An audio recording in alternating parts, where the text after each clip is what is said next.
Huyu mtoto anaitwa Penelope na tunamwona akicheza mziki kwa shangwe pale sebreni, lakini ghafla anti mtu anashuka na kumzimia mziki akidai anampigia kelele. Tukio hilo linamkera sana Penelope, tukimwona na drama kama zote. Huyu mtoto ni pasua kichwa balaa na amerithi hiyo tabia kutoka kwa mama yake.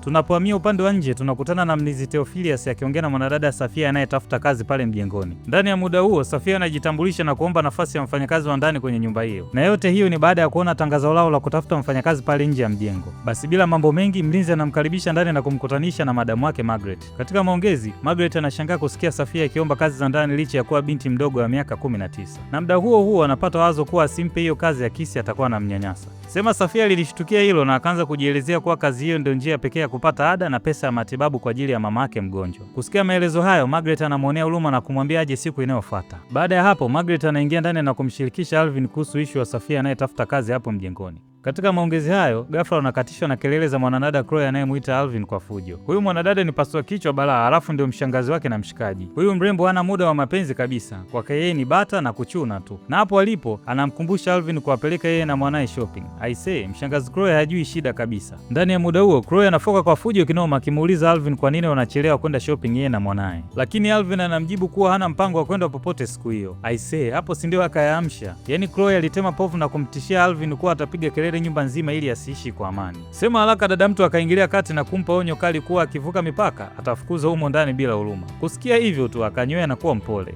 Alvin alijichanganya sana kudeti na huyu mshangazi Chloe. Basi siku iliyofuata tunamwona Safia akifika pale mjengoni kama alivyoelekezwa. Tunapohamia ndani ya nyumba tunamwona mama na mtoto akimsubiri Alvin awapeleke shopping. Ndani ya muda huo tunaelewa maana halisi ya mtoto wa nyoka ni nyoka, kwani mama mtu ni paswa kichwa na mtoto naye ni umo. Hapo sebleni ilikuwa ni mwendo wa kulalamika tu baada ya kuona Alvin anachelewa kuwapeleka shopping. Hivyo haraka Chloe anafanya kumuita kwa fujo.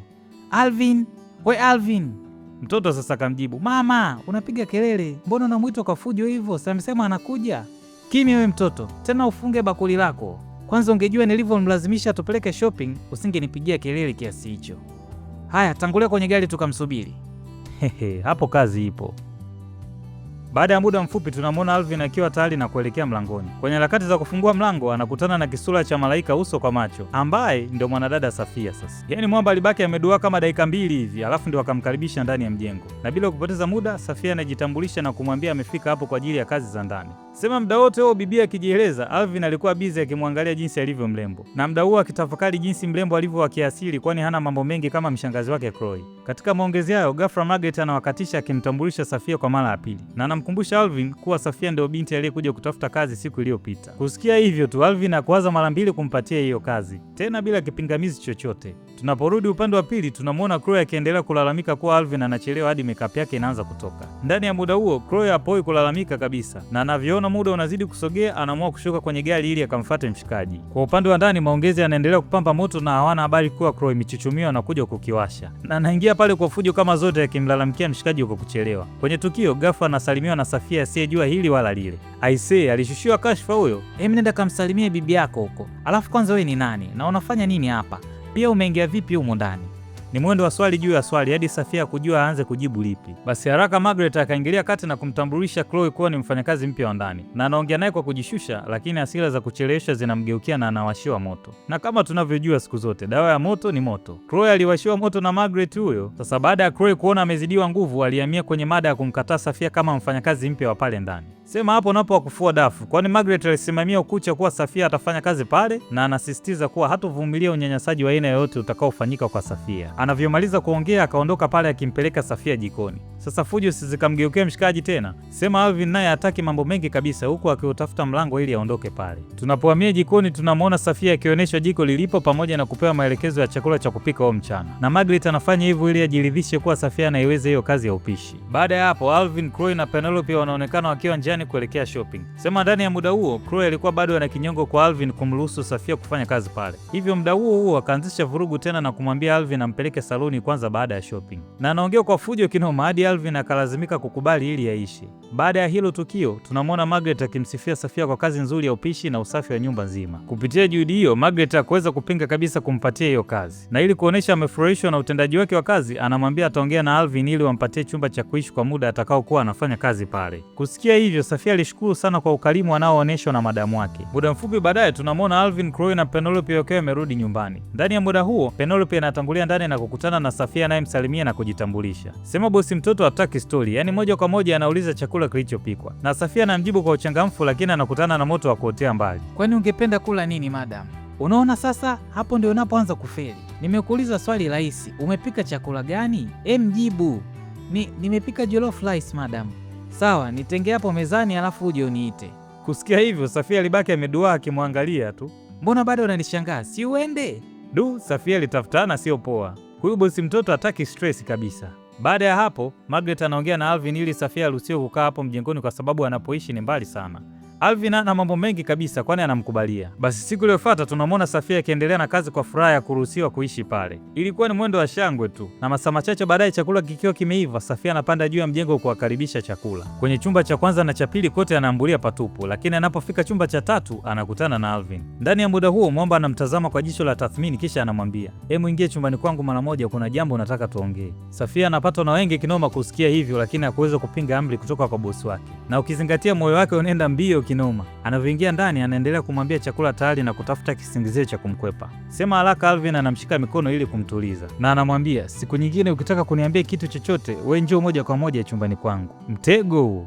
Basi bwana akajibu, "Sawa, kwa hiyo nikuletee chakula sasa hivi?" Achana na chakula kwanza, hem tuongee masuala muhimu. Hivi kuna mtu alishawahi kukuambia ni jinsi gani ulivyo mrembo? Kabla Safia hajakaa sawa, Alvin anamsogelea na kumbusu. Na ndio kitendo kinachomfanya Safia kukimbia pale mpaka sebuleni kwa uoga baada ya tukio hilo. Na moyo wake unaenda mbio kwelikweli hadi anakimbilia nje ya nyumba kutuliza pumzi. Tukio hilo linamshtua sana mlinzi kumwona Safia akikimbia pale mjengoni. Hivyo chapa akarudi kumwambia madamu wake huo msala. Na haraka bila kupoteza muda, Margaret akaenda kuongea naye ili ajue kinachomsumbua. Sema jibu lake linashangaza kwani anadai ameona mzimu wa babake akificha kilichotokea. Safia iliogopa kabisa kusema kilichotokea. Tunaporudi ndani ya nyumba tunamwona mama na mtoto wakishuka sebuleni na kushangaa kuona chakula bado hakijatengwa. Aisee, Chloe alitoka na povu kinoma kuona hivyo. Baada ya muda kidogo, Safia anarudi ndani na kukutana na wimbi la kibao kizito kutoka kwa Chloe anayemlalamikia kwa uzembe wa kutokutenga chakula. Sema haraka, Margaret anaingia kati na kumsambua Chloe kibao kizito kinoma, ikifuatiwa na onyo kali kuwa asijaribu kumnyanyasa Safia. Ilikuwa ni gumzo kwelikweli. Muda mfupi baadaye tunamwona Alvin na Margaret wakipata chakula cha pamoja pale mezani. Ndani ya muda huo, Alvin achoki kabisa kumwangalia Safia alivyo mrembo. Na anatafakari imekuwaje mrembo ameweza kuuteka moyo wake bila taarifa yoyote. Mshikaji amezama tena yani. Basi usiku unavyoingia tunamwona Alvin chumbani kwake akiwaza njia ya kumuonesha Safia kuwa anampenda sana. Na kwa upande wa Safia naye mawazo ni mengi kinoma, akijiuliza njia ya kukwepa mahusiano na bosi wake aliyetokea kumpenda. Yaani huu ni mchezo wa paka na panya. Muda mfupi baadaye tunamwona Safia akitoka nje na kukutana na mlinzi anayemuuliza sababu ya kuwa macho hadi muda huo. Hivyo Safia anamjibu na kumwambia anataka kuacha kazi. Kusikia hivyo mlinzi akamwambia, "Si unajua hamna kazi huko mtaani, na ukibahatisha ni ngumu sana kupata bosi anayelipa vizuri kama bosi Alvin." Sawa, lakini sijisikia amani kukaa hapa kwani bosi wangu ananipenda na mimi nataka kufanya kazi tu.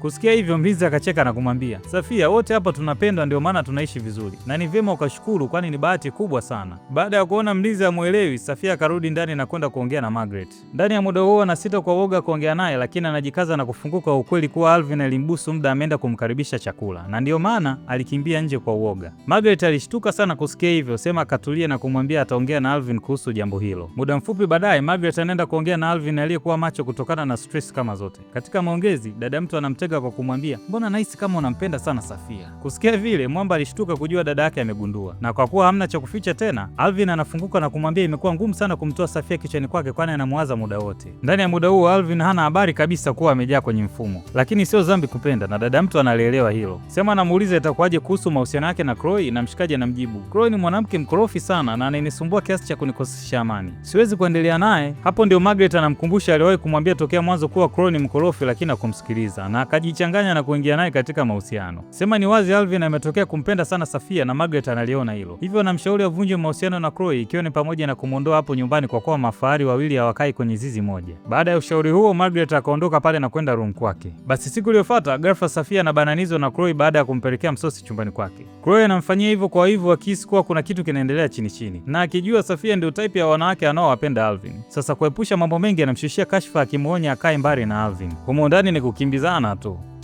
Muda mfupi baadaye, Alvin anafika nyumbani na kulakiwa na harufu nzuri ya chakula. Bila kupoteza muda, ananyoka moja kwa moja hadi jikoni kuangalia kilichopikwa. Anapofika, macho yake yanakutana na pilau nyama lililoiva kisawasawa yani. Aisee, hadi tumbo lake lilitabasamu mzee. Na muda huo akiwa anatoka jikoni anakutana na Safia na kumwambia mpelekee chakula chake chumbani. Kusikia vile, Safia alishika na kichwa kwanza, manake akionekana karibu na mshikaji tu mambo yanaharibika. Na anajua madamu wake Chloe alivyo na vurugu. Sema ndo boss katoa amri tayari na hawezi kulipinga hilo akipeleka chakula chumbani kwake. Anavyoingia chumbani kwake tu haraka Alvin anafunga mlango ili waongee kwa kina. Na ndani ya muda huo akamshika mikono na kuanza kuongea naye maneno matamu. Safia, hivi unajua nakupenda sana. Hebu angalia machoni mwangu na uniambie unaona nini? Safia akaangalia afa akajibu, mbona hamna kitu? Mimi sioni kitu. Sio hivyo Safia, angalia ndani zaidi. Safia akaangalia.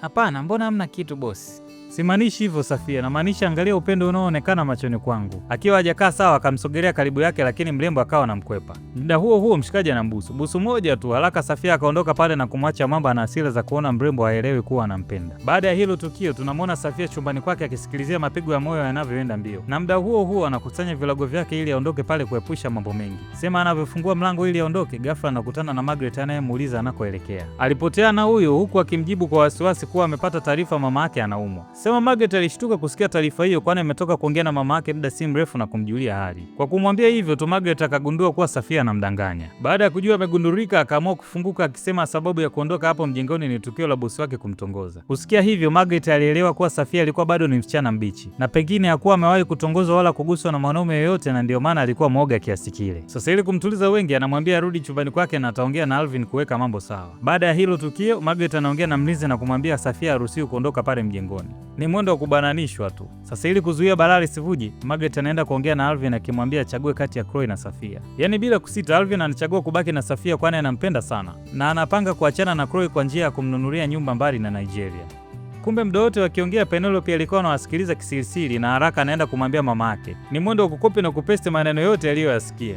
Oho, mambo yameshaharibika hapo. Muda mfupi baadaye tunamwona Alvin akiongea na Chloe na kumwambia amemnunulia nyumba kama surprise. Kusikia hivyo, Chloe anajifanya kuonesha affection, lakini anajua kinachoendelea huko, haraka akimgeukia na kuikataa ile surprise. Na anadai anataka kuzikwa pale pale ndani ya nyumba hiyo. Aisee, hilo jambo lilisababisha vurugu kinoma, kwani Alvin hamtaki tena nyumbani kwake. Sema Chloe akasimamia ukuche kuwa haondoki pale. Usiku unapoingia, Chloe anajawa na simanzi kubwa kujua hana muda mrefu ndani ya nyumba hiyo. Na anaelewa kilichomponza ni fujo zake kwa Alvin. Ilimuuma sana mpaka chozi lilimtoka mzee. Basi siku iliyofuata Alvin anaongea na Chloe akimwambia wazi kuwa Penelope haondoki pale. Ilimuuma sana Chloe ikipanda mbegu ya chuki kwa kumwambia Alvin atalipa kisasi kwa mwanamke aliyepelekea hayo yote kumtokea. Chloe anaongea yote hayo akihisi Alvin ana mahusiano ya siri. Na kuhakikisha aondoke pale bure, anadai apewe naira milioni 100 pamoja na gari la kuondokea kama fidia. Na anasisitiza asipovipata tu atang'ang'ania kubaki. Sema Alvin naye sio mnyonge, kwani anamwahidi kumpa naira milioni 50 tu ili kila mmoja apite njia yake. Na akikataa basi apate chochote. Kusikia hivyo akabaki kuwa mpore tu. Aisee, hilo ni balaa kwelikweli. Baada ya muda mfupi Chloe anashuka na virago vyake ili aondoke. Yaani ndani ya muda huo ulimwengu wa Penelope unaporomoka akishuhudia kutengana kwa baba yake na mama yake. Na inamuumiza sana yani. Na kwa kuwa damu ni nzito kuliko maji, Chloe alimwomba Alvin amkumbuke mwanao katika kila jambo atakalofanya. Na muhimu zaidi amweke binti yao mstari wa mbele siku zote. Anavyomaliza kuongea maneno hayo mazito, tunamwona Chloe akiondoka hapo mjengoni. Baada ya hilo tukio, haraka Alvin anaenda kuongea na Safia na kumweleza jinsi anavyompenda sana. Mwamba kashindwa kabisa kuzuia hisia zake kwa Safia. Wakiwa katika maongezi, ghafla Chloe anawaona kwa nje na haraka anarudi ndani kumvuruga Safia kwa kumharibia mahusiano yake. Zilikuwa ni bashasha za kutosha. Yaani Chloe alitema povu kama lote kwa Safia akimtishia amani. Licha ya fujo zote, Alvin alisimamia msimamo wake na kumwambia Chloe aondoke kwa kuwa moyo wake ni wa Safia tayari. Kusikia hivyo, Chloe akaanza kujibebisha akimwomba abaki pale na atajirekebisha. Sema Mwamba hakuweza kurudisha moyo nyuma kabisa. Ndio hivyo tena, safari ya Chloe ikaishia hapo. Basi siku kadhaa mbele tunaona mambo yakiwa mazuri kati ya Alvin na Safia. Hakika hamna mkate mgumu mbele ya chai. Safia huyo sio yule aliyekuwa anamkimbia Mwamba kwa uoga, kwani sasa katulia kama maji ya kisima yani. I say, ni mwendo wa love kudominate tu, na huo ndio ukiwa ni mwisho wa filamu hii inayoitwa Sunkissed. Kama umeipenda video hii usahau kulike, kushare na kucomment. Pia kama ni mpya kwenye industry usahau kusubscribe. Na hii ni Ulimwengu wa Movie. Hala, over and out mafamilia.